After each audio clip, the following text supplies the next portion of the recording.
All right, let's go over this gun before we send it out to the refinishing department so we can go over what we had to do to get this thing back in order.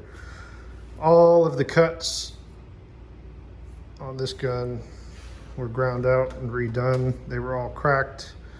The receiver was misaligned. The receiver was bananaed. We got all that straightened out. This guy was super loose, your grip lug down here. This rear pad was super loose.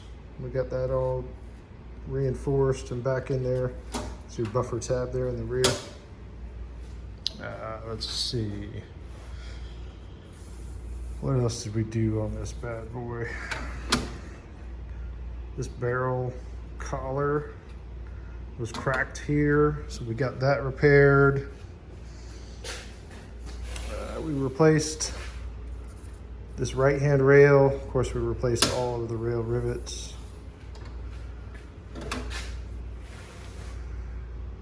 New cam rivet.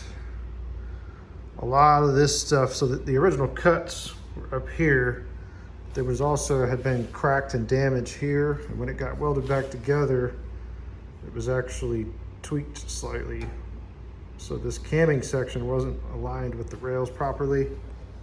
We had to go through that, get this cut back and tweaked and realigned and all that fun jazz. So now that that's done, this gun finally runs. One of the things that we did a lot during testing was figure out why it didn't want to run, obviously. This is the original charging handle, which we ended up having to use. We did the repair fully and got it ground down. We'll get this refinished, but one of the things that we were running into after we got everything dialed in was it would shoot 2 or 3 rounds and then stop, light primer. 2 or 3 rounds, stop, light primer. And what we figured out is the replacement charging handle that we were going to replace this with was actually reciprocating slightly with the bolt because it wasn't locking properly, and it was taking enough energy out of the action that it was causing those stoppages.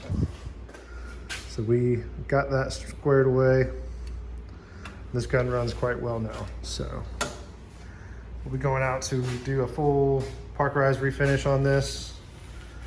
It'll come back, get fully assembled yet again, get tested yet again, and then have a stamp of approval.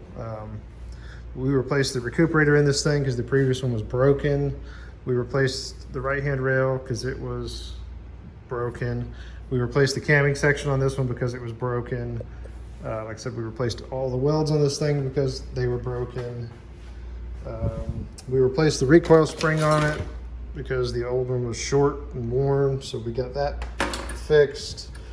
We repaired the headspace on this thing because it had previously been welded and the headspace was actually super tight, and I don't know how the gun actually ran that way, but we got that repaired. What else did we do on this thing? It's been 2 weeks of working on it to get it back to finally running again. That doesn't include the 3 or 4 days of welding, re-welding on this receiver. So about 2.5 weeks of work total on this gun to get to where we are today. It's been fighting little stuff here and there, getting this new cam fitted, getting the cam windows welded down so the cam doesn't move and shake and twist and torque when you close the top cover and cause misalignment issues and all kinds of stuff like that. So